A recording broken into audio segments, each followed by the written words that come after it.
j'espère que vous allez bien et que je ne vous ai pas trop manqué pendant mes 2 semaines de voyage et que en avez profité pour faire de belles choses. Avez-vous déjà reçu la phrase «Ah oui, toi, tu as toujours solution pour tout, hein?» Ou non, ou sinon, avez-vous déjà connu un ami, un copain qui vous a toujours émerveillé ou nous dirons-on qui vous a toujours choqué par sa capacité à toujours trouver une solution pour chaque problème. Et oui, c'est une bonne qualité, donc ne vous énervez pas.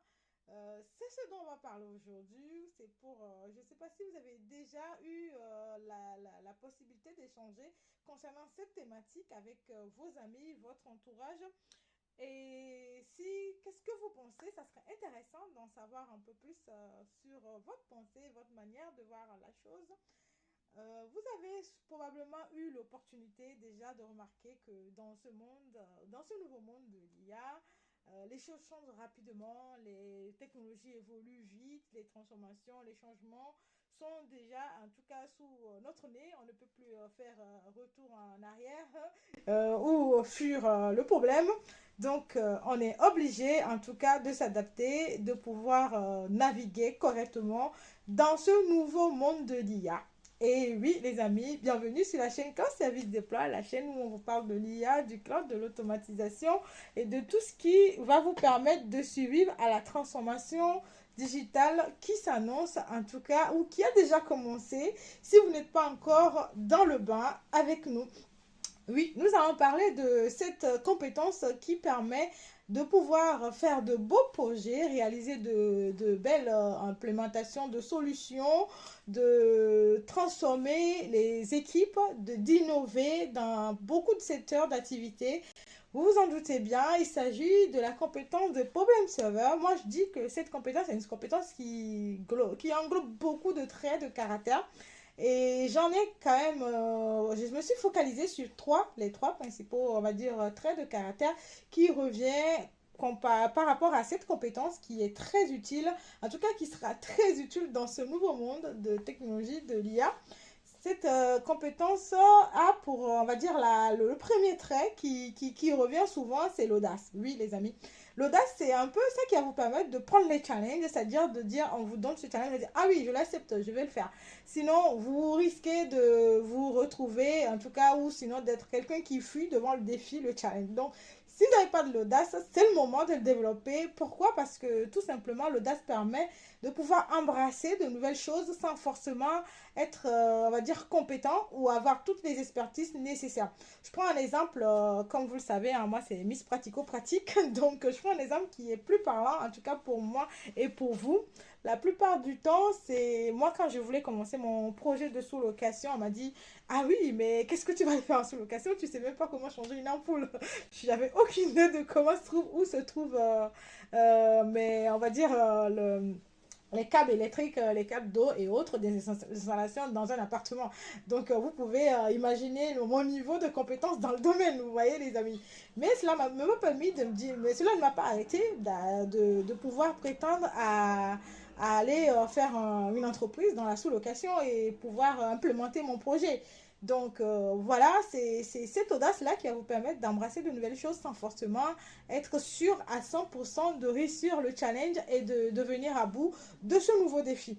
Le deuxième qui va vous permettre de suivre une fois que vous avez dit oui au défi, oui au nouveau challenge et que vous avez envie de commencer cela, c'est l'apprentissage. Oui, le deuxième trait dans la compétence de problem solver ou que j'ai remarqué la plupart du temps chez les profils qui ont ce profil de problem solver, qui ont toujours solution à tout et qui reviennent toujours avec une solution lorsqu'on leur pose un problème, c'est l'apprentissage, oui. Et pourquoi encore c'est plus nécessaire maintenant? Tout simplement parce que quand vous êtes dans un monde où la technologie bouge à 100 000 heures à l'heure et que les nouveaux concepts émergent à chaque, on va dire, 3 mois de la plupart de fournisseurs, que ce soit cloud ou autre technologie, vous avez qu'un seul issue de ce cours, apprendre, apprendre, apprendre, apprendre, les amis. Et oui, vous avez qu'un seul issue de secours, l'apprentissage, parce que sans cela, vous n'allez pas vous en sortir et vous allez on va dire, stagner et vous allez être frustré et vous n'allez pas réaliser vos projets de rêve. Donc, c'est indispensable et je dirais même plus que vital pour naviguer dans ce nouveau monde de l'IA. Moi, je vais prendre un exemple assez papant. C'est quand j'ai commencé mon projet de formation sur Udemy. Vous n'imaginez même pas à quel point je n'ai jamais fait de formation de toute ma vie. J'ai toujours pris des formations parce que je suis quelqu'un de très accro aux formations. Je me forme quasiment dans 2 ou 3 choses tous les mois. Donc, j'avais l'habitude de prendre des formations. Je savais comment étaient les formations, comment étaient constituées, comment c'est fait, comment c'est vendu. Mais j'ai jamais essayé l'exercice. J'ai jamais fait l'exercice moi-même. Donc, quand j'ai voulu lancer une formation, on m'a dit, ah oui, t'es sérieux? Comme d'habitude, hein, bah, l'avantage d'avoir un visage aussi mignon, c'est que on vous prend pas au sérieux et du coup, les gens vous voient là où ils attendent le moins. Et ça, c'est intéressant. Pourquoi? Parce que je me suis dit, ah ben dis donc, ça va être un défi alors, je vais me mettre dedans. Et j'ai commencé par faire des vidéos, j'ai commencé par lire tout ce qu'il y a sur les formations, comment mettre en place des formations, comment le faire fonctionner. Ensuite de suite, j'ai appris, j'ai vu comment je prenais mes formations sur Udemy, comment les formateurs faisaient. Et je me suis lancée aussi. J'ai mis ma formation. Ah oui, j'en ai bavé quand même. Moi, j'ai commencé par Tizi. J'avais pas assez de levée pour avoir on va dire, une stratégie commerciale bien implémentée là-dessus. J'avais pas assez de fonds que j'avais misé dessus et j'avais pas aussi d'expertise assez poussée sur le sujet. Donc, j'arrivais pas, en tout cas, à ramener du trafic sur ma plateforme de formation Tizi. Alors, je dis, bon, pourquoi pas, je vais pivoter. Et je suis allée sur Udemy parce que j'ai vu que eux ils avaient la capacité de drainer les gens vers cette plateforme et moi, j'avais la compétence que je voulais vendre. Et ça a marché.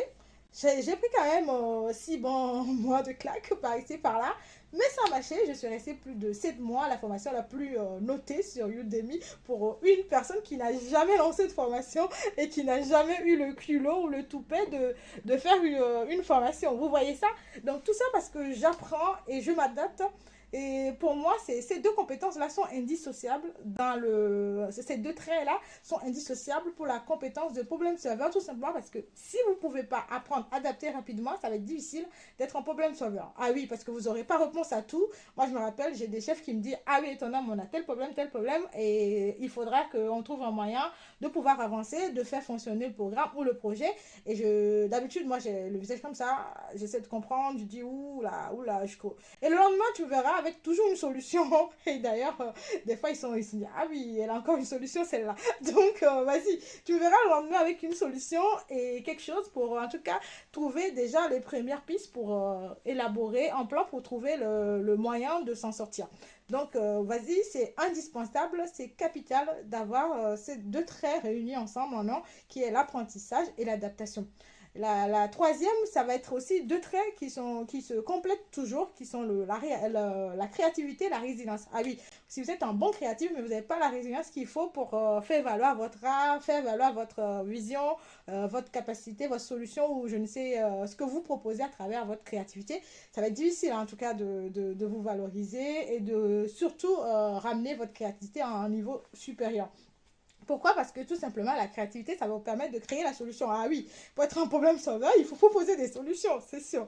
Sinon, vous ne méritez pas le titre en tout cas. Donc voilà, il faut proposer des solutions. Et pour proposer des solutions, il faut être quelqu'un de créatif. Il faut sortir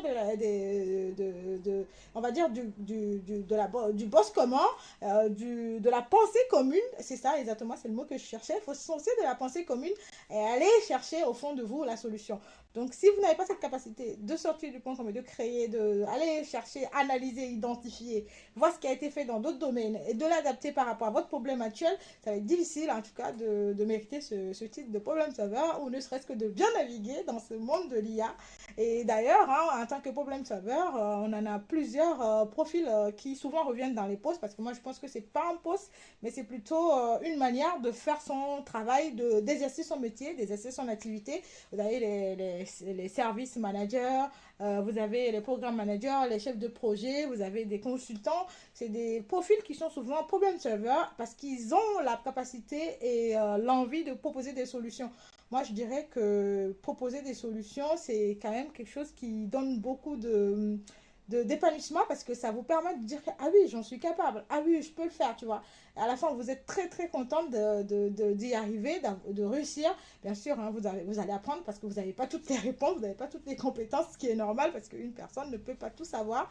Donc, c'est normal, c'est important de pouvoir réunir on va dire ces 6 traits qui sont regroupés en 3 grands traits qui sont la première, la capacité de pouvoir, on va dire, ne serait-ce que analyser, de pouvoir créer, de pouvoir s'adapter, de pouvoir proposer des solutions. C'est très, très, très, très important parce que si vous êtes dans un monde où tout change, où tout évolue rapidement, vous n'allez pas y passer, les amis. Il va vous falloir cette compétence, malheureusement ou heureusement, je ne sais pas.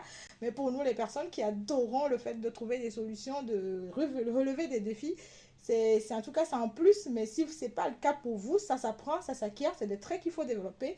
Et une fois que vous les développez, vous allez voir, ça devient un jeu en tout cas. Et ce qui est intéressant, c'est à ces profils, c'est des profils qui adorent tellement jouer pour gagner que d'habitude, quand vous leur proposez des problèmes et que vous ne leur donnez pas les moyens d'avoir les solutions, vous allez les perdre en motivation. Ils vont même carrément des fois vriller à la dépression parce qu'ils ont besoin de trouver les solutions, de gagner et dire que oui, j'ai réussi, j'ai pu le faire. Donc, qu'est-ce que vous en pensez?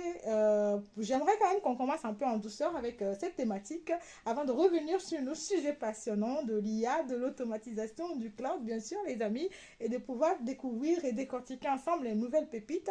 Et d'ailleurs, hein, pour la troisième capacité qui est la résilience, je suis actuellement en train de réaliser encore un de mes rêves que j'ai eu en quittant l'Afrique, c'est de mettre en place une entreprise de technologie. Je sais. Vous allez me dire, ah oui, qu'est-ce qu'elle va encore faire cette fois-ci? Eh ben oui, c'est un défi. Nous sommes actuellement de mettre en place une phase de pilote au Kenya. Si vous êtes au Kenya, vous êtes une entreprise, une PME, vous venez de lancer des projets au sein du cloud, contactez-moi, on en discute, vous serez sur la liste, on va vous intégrer, on va tester ces solutions avec vous, si ça vous dit, pourquoi pas. Donc ça sera intéressant en tout cas que vous nous contactez pour faire partir de ce merveilleuse aventure de test qui va permettre de voir comment fonctionnent les agents cloud au sein de votre environnement, au sein de votre entreprise et qu'est-ce que vous pourrez en tirer comme bénéfice parce qu'on est là pour ça les amis, bien sûr, gagner, gagner comme d'habitude. Donc qu'est-ce que vous en pensez de cette thématique où on recommence en douceur après mon magnifique voyage pour souffler un peu. Et dites-moi quelles sont les thématiques, les thèmes que vous aimeriez qu'on aborde ou en tout cas qu'on en parle ensemble pour échanger et voir nos divers points de vue et apprendre bien sûr de nouvelles compétences et de nouvelles expertises ensemble. Au revoir les amis et à bientôt pour une nouvelle émission.